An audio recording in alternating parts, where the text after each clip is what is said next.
if you guys would start thinking of yourselves as the waiter or the waitress at a really nice 5-star restaurant.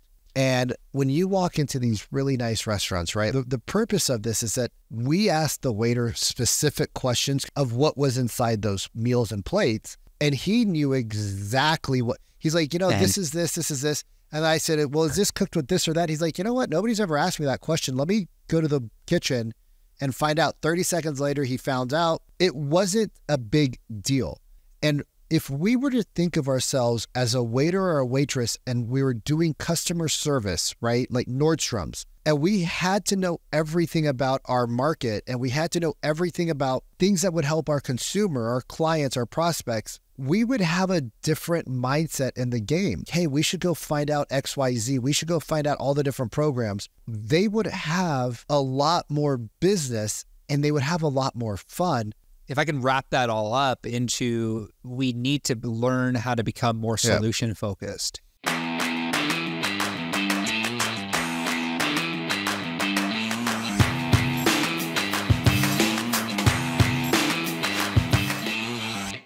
You're listening to the #1 real estate podcast in the world. We talk with real estate professionals all across North America, but their wins, losses, lessons, and stories help you win in your local market today.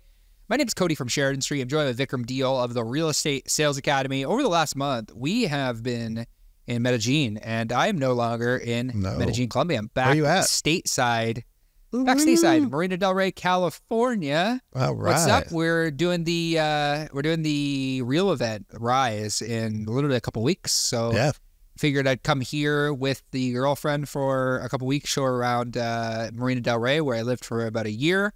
And we're just chilling out here, and then we're going to be down at Rise. So if you're listening back on iTunes or Spotify and you're going to be at Rise, we're going to have a booth there, Sheridan Street. I'd love for you to pop by for us to have a convo, for us to chat at the booth. If you're going to be at Rise, if you're with Real and you're listening to this, then stop by and say hello. And Vikram will also be at Rise as well. You're on the panel, right? Yeah, I will be speaking Monday.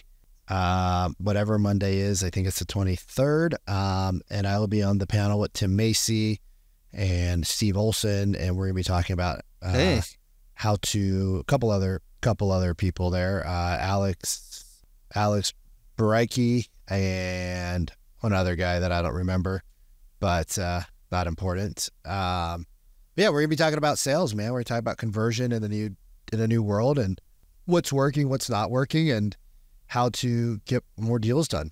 And I know you and I were talking to Sharon the other day about some things, and Sharon said something that he's like, man, I've never seen so much pain and opportunity all at the same time in a space.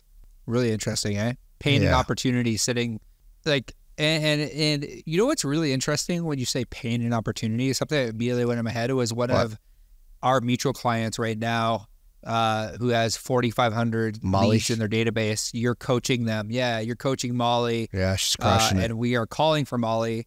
Yeah, it already has an in-person meeting booked. Yeah, it's I think that more and more I'm realizing this, in the space, your ability to go deep with the people that are in your database. Like if you have 3,000, 4,000, 10,000 leads in your database, your ability to just really serve those people at a high level. Like I was having a conversation with a client the other day who's in Toronto, who's crushing it. And I wrote about this the other day about how they've gone all in on rentals right now. And I have been talking about this a lot lately on social, because I'm like, okay, if we were to just drop our ego and we were to say, okay, I don't care what everyone else in the office is going to say about me serving rentals. I'm going to help. I'm going to stack some cash. And I literally said to this agent a couple months ago, I'm like, just stack cash, man. What's 3 rentals a month? 5, 6, 7K for you, in the market that you're in, just do 3 rentals a month. That's it. All you have to do is 3 rentals a month, and then we can keep advertising, and and that's what he's doing. And this person's doubling down. This client is doubling down on ad spend. So in a market where everyone else is detracting. Go ahead. What were you going to say? No, I was just going to say, and everyone else is detracting in this market. The market in Toronto is down 42% transaction volume. Right. And he's spending more because he's recognized the need. Like a lot of people need to get into rentals. They need to find a good rental. And some of these people that you speak with actually do have the budget in order to get into a rental. It's like we serve them now, we get them into a rental now, and then a year down the road, maybe we get them into a purchase. Who are they going to think about when they go to do that purchase? They're going to think about that person that served them. And it's like, I understand you might not be able to service, 10 rentals a month. That might not be feasible for you to do. But if you haven't had a paycheck in 6 to 8 months, like, look at the lowest hanging fruit.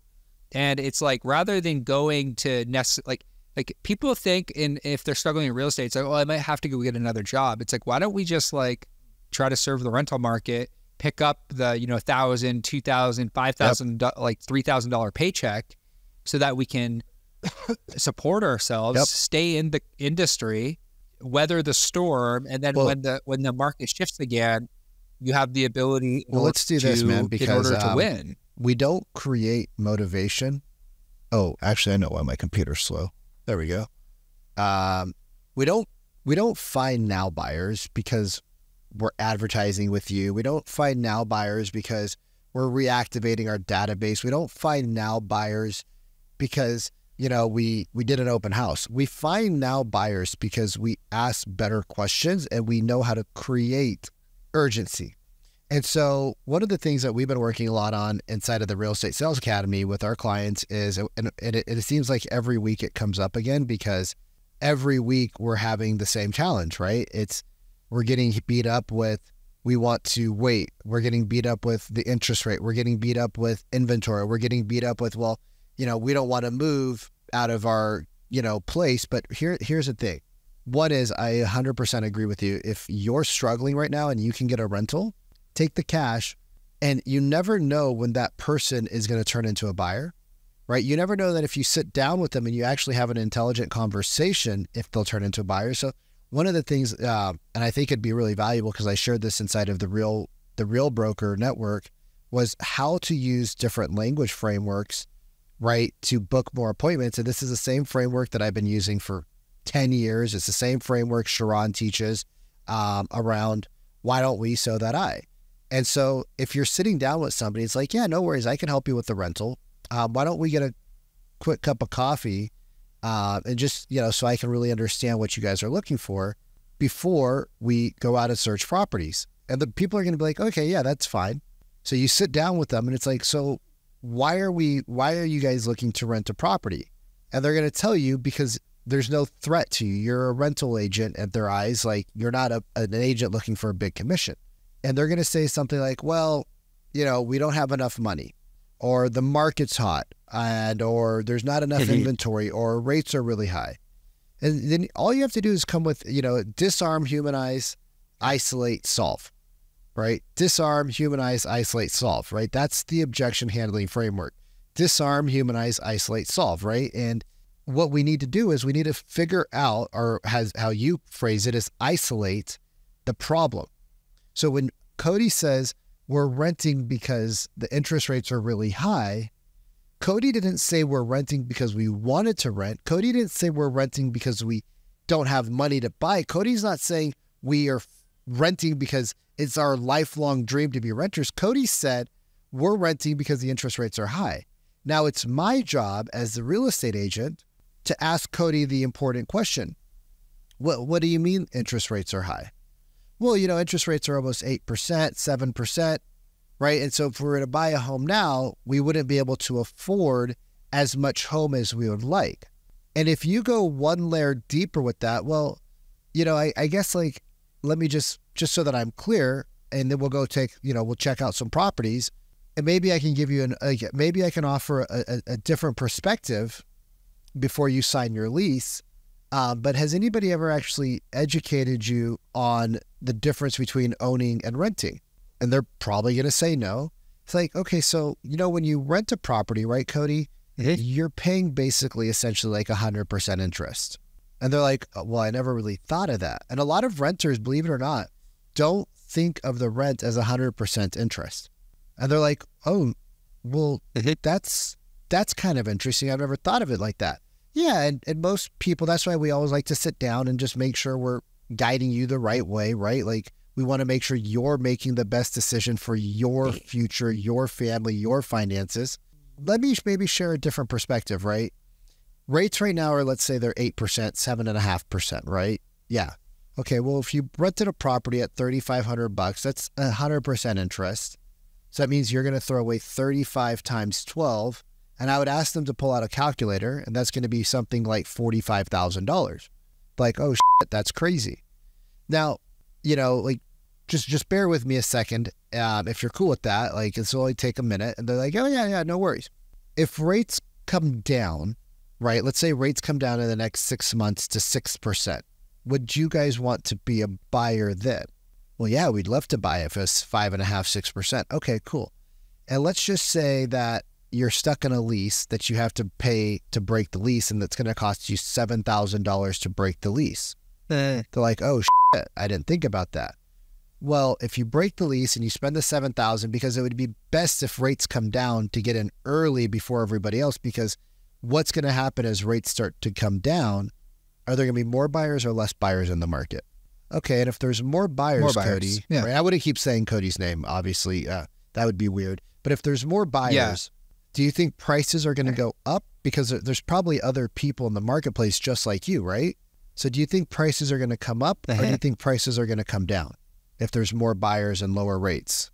Well, you know, prices are, okay, most likely go up. Walk me through here then. And here's where I'd probably grab an iPad and a pen and a piece of paper, and I would show them how buying now might actually make sense, and it might not, right? And then I would let them ask me the question, well, we don't have enough for the down payment, or the reason why we're waiting is, and they're going to start sharing more with you because you're the first person who's actually sat down and showed them the differences between buying and selling, and maybe they're going to sign a 6-month lease instead of a 12. So here's the other, this is why it's so important to understand the grants that are available to first-time home buyers. So it's so important to understand the stats and the local market stats. I was literally having a conversation the other day with an agent. I think I shared with you the link where I was finding stats. I'm just like, just on Zillow, like, you can get market stats like pretty simply. They're pretty accurate. I was checking with a couple of our clients locally. I'm like, are these stats accurate? Yeah. They're like, oh, this is actually really accurate. And, the really interesting thing to me right now from a statistic standpoint that I recently, because I'm a stats guy, 32% of buyers so far this year have been first-time buyers. Normal. Yeah. So when you put that in perspective, first-time buyers, they were renting before. So if 32% of the market right now on the buyer side have been first-time buyers, then that's 1/3 of your buyer, population, or 1/3 of your sales opportunities this year in a down market have been first-time buyers. Where do you create 1/3 of opportunity in the buyers? You need to understand the grants that are available to them. You need to understand the options that are available to them. Like right now, we're working with a client out of Utah who they have a grant available to them because I forced this client specifically to go and figure out what the grants are available to them. They have a grant of up to $20,000 if you purchase a new construction property, specifically with this. There's a bunch of different types of builders locally, but there's a $20,000 rebate that they actually give. If you guys would start thinking of yourselves as the waiter or the waitress at a really nice 5-star restaurant, right? Like if you've ever sat down, like we've had some pretty exquisite meals together. And when you walk into these really nice restaurants, right? Like let's say we were at, I can't remember the place where we took our friend Alina, and it was like $600. And that was with the $150 fish comp that had metal in it. I love that. I try to forget that bomb meal. As bro. That was a delicious tomahawk, badass steak, but right on the water of Miami. It was great. But the waiter, the purpose of this is that we asked the waiter specific questions because you and I were both like, I was really hardcore carnivore and you were just starting to get a little bit more onto the carnivore keto diet. So we asked very specific questions of what was inside those meals and plates.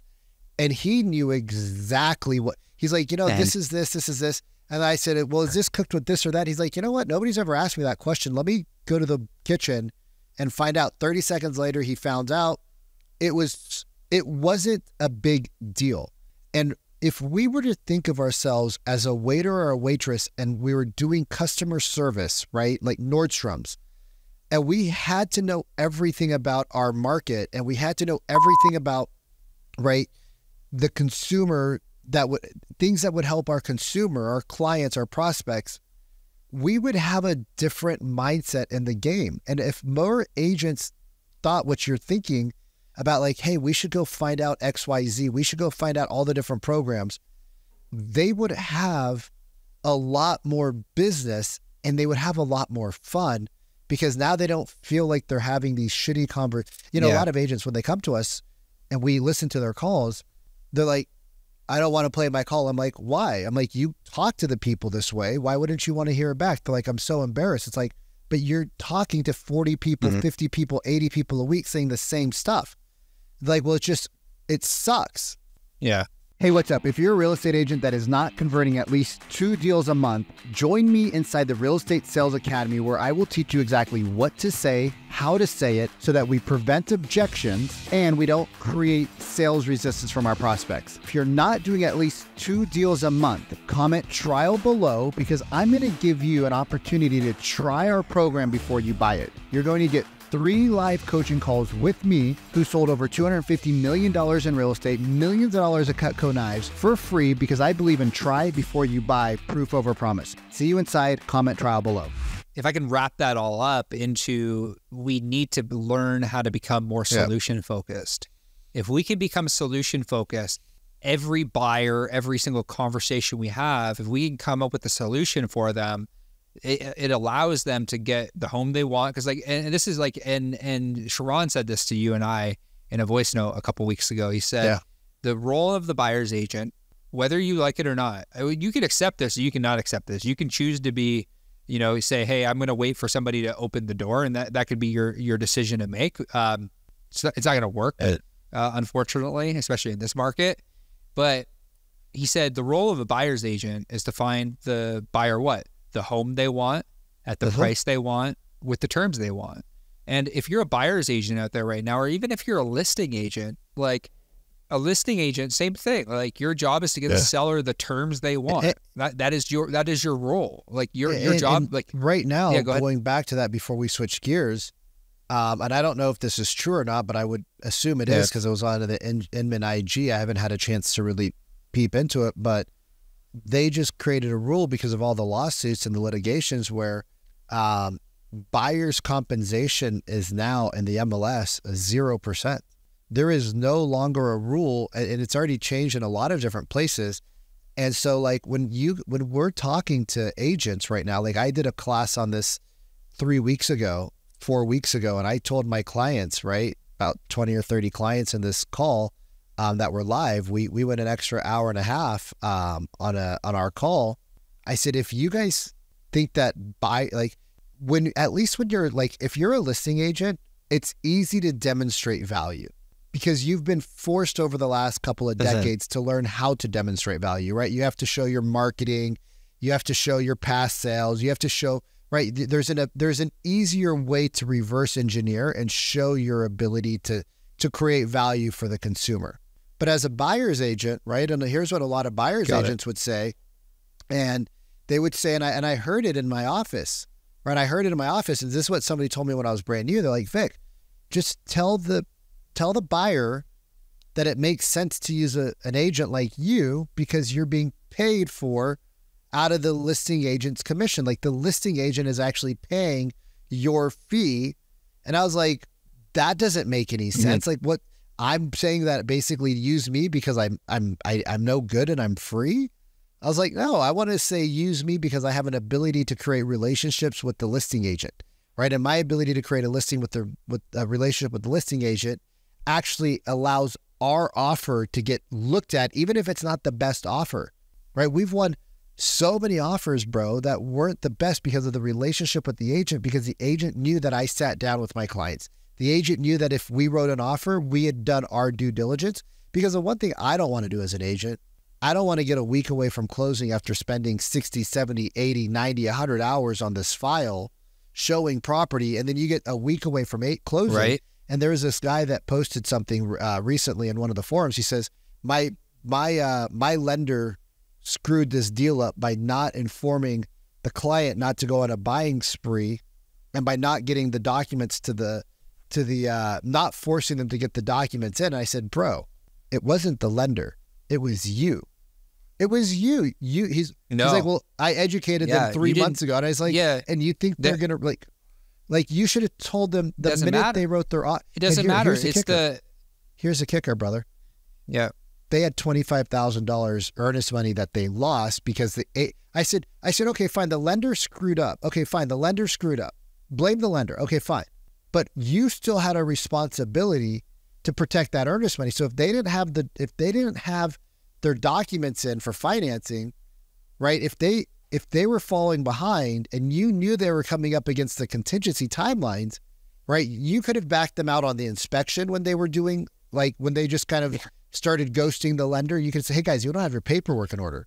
And the other thing, I'm like, who puts $25,000 earnest money down on a $250,000 house? Who in their right mind does that? You guys should have put a $2,500 or $5,000. I said, it's not the lender, bro.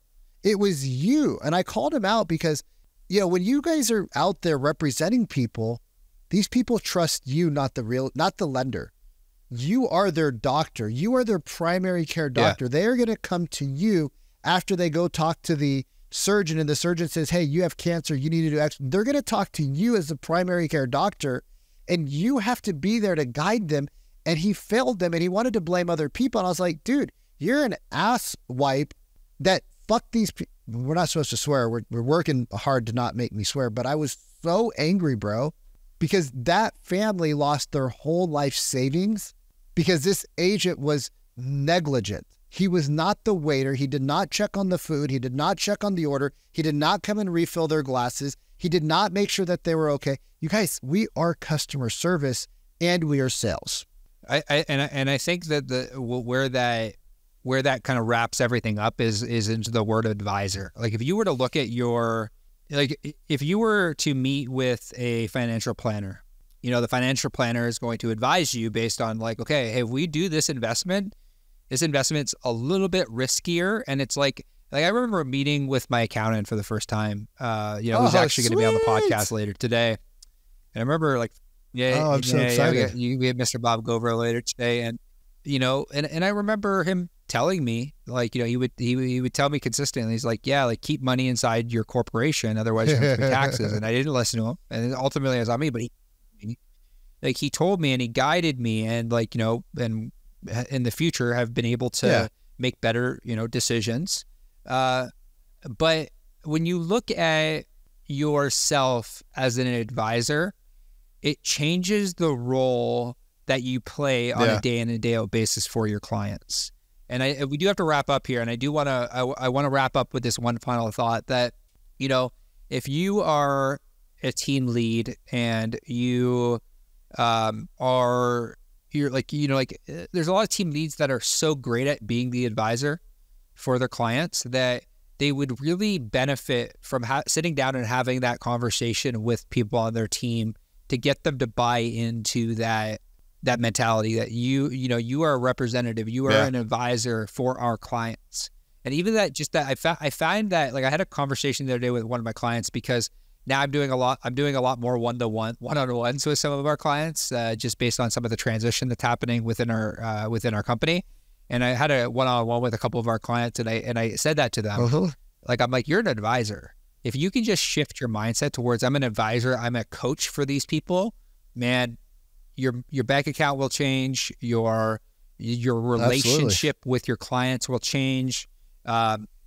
Everything will change. And it's just like, we got to see ourselves in this space as an advisor to our clients, as a coach to our clients. And we as coaches, we as advisors don't let our clients fail. Obviously we're responsible to them. We're not responsible for them. And I think there's a fine line that I always want to throw out there where it's like, you're not responsible for your clients, you're responsible to your clients. From the project in my wallet. And this is, for those who don't know, I did the project with Bedros a couple times because the first time I got kicked out, but long story for another day. And the first line says, I'm a man of my word. I make a promise and I keep it. That's the first and second. The third line is, I'm responsible for everything in my life. And that gives me the power and control to change my circumstances.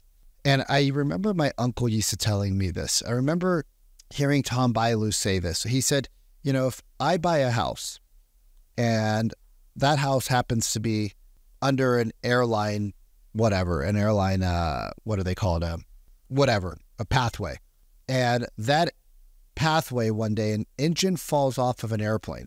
And that engine falls off of an airplane and it lands on my house. It lands on my house and it kills my loved ones. And he asked his guest, whose fault is it? And the guy said, well, you know, it's probably the maintenance guy, the airlines, it's this person and that person, right? And he gives off a bunch of logical answers. I remember exactly where I was. I was visiting my parents in Bakersfield. I was driving to my dad's office. I was on Stockdale Highway. I was making a right-hand turn. I was right in front of the Sprouts on the left-hand side because it was so profound. It was about 10 o'clock in the morning. And he says, can I give you a different perspective? And his guest says, yeah, sure. He says, it's my fault. And the guy says, well, Tom, how do you figure? He says, I made the decision to ultimately buy that house. And because I bought that house and I didn't do my due diligence to know that it was under an airway pathway, that engine falling is indirectly my fault for not doing my homework. And I was like, oh shit. He's like, if a drunk driver hits my car while I'm driving and kills my wife, and I decided at 10:30 at night, babe, I want to go get a Krispy Kreme donut. So we're driving down the freeway and a car careens at us going 80 miles an hour the wrong way and it kills my wife. It's my fault because I said, let's go get a donut, or I agreed to go getting a donut, or I agreed to leaving the house. You guys, as real estate agents, when you guys got your license, you said a couple of things. You said, it's my responsibility to be successful. You said, it's my responsibility to be successful. You also said, because I've never met an agent that doesn't have a decent heart. I'm sure there's some out there, but I have yet to meet them. They just don't come into my world or your world, Cody. I've met some agents who are egotistical, and I've been there, so I can understand that, but I've never met one that doesn't want to do well for their clients. You also made an agreement, right, when you became an agent, when you became a licensee, that you were going to put your clients before you put yourself. And if you guys start to do that more, and look, I have been an agent. Cody has been an entrepreneur. We both understand how hard it is because both of us have had more days in the month than we've had money. And we've both taken no salary while we paid everybody on our teams, just like you. You've taken no salary and you're still paying for the MLS. You're still paying for this fee and that fee. And all I want to say is you took a responsibility to yourself to be successful, and you took a responsibility to your clients to guide them the right way. And I believe in you just as much as Cody believes in you, which is why we do this podcast every week, 3 to 5 episodes every week, because we both believe that you want to do better. You just don't know better, but it's our responsibility to make sure that we're successful and to make sure that our clients are taken care of. Yeah, man. Totally echo that. And only ask that I'll make is if you got any value today, if you're getting any value out of the podcast, that you just share it with somebody in your office that might find this useful, that might find any of the tips, the tactics that we share on the podcast useful. And if you go to iTunes and leave us a review, that's kind of like where we're directing people right now. Would love it. Would love a review. It helps us reach more realtors that are looking for the support and looking for help. And there's a lot of agents out there that really need it. So we'd love if you do that. I want to say thank you for tuning into another episode of the RE Agent Podcast. We'll see you soon.